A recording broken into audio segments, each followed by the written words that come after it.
Bagana kan gara chaanaalii keenyaa dhuftanii kan guyyaarraa deelii komboo miliyoona 5 akkamittiin akka argannu isinitti agarsiisa. Jalqaba deelii komboo ni xunna.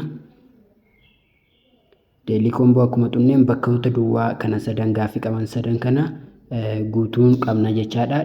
5,000 asii kana fudhachuufi kanaaf jalqaba kan argannu ispeeshaalii jala arganna. Ispeeshaalii jala gaafa dhufnu niw kaardii jala ani jalqaba waan bitee jiruuf sin niw kaardii jalaati argattu, niw kaardii jalaati kana argattu jechaadha.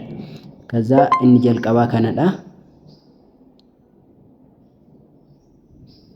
Eshi isa lamaffaatti deebina.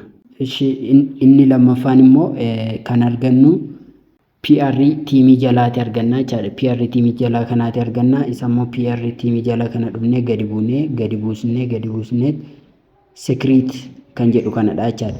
Secret kan jedhu kana arganna. Kun isa lamaffaa isaatii jechaadha. Go ahead jennaani.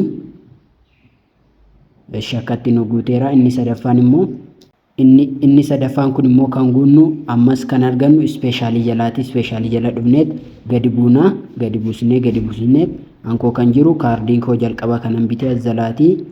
Niw kaardii jala otoo hin taane kan jiru maay kaardii jala jira ankoo.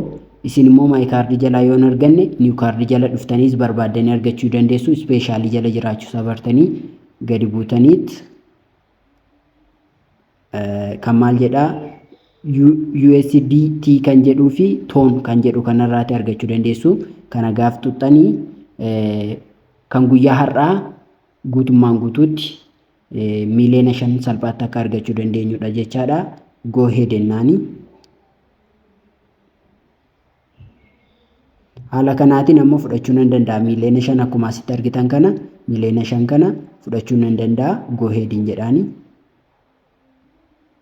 Haala kanaatiin gaafas ilaallu maal ta'eera naaf guuteera raayitii naaf godheera jechaadha. Iddoo kanatti akkuma argitanii guuteera jechaadha. Haala kanaatiin guyyaadhaan miliyoona 5 argachuu ni dandeessu.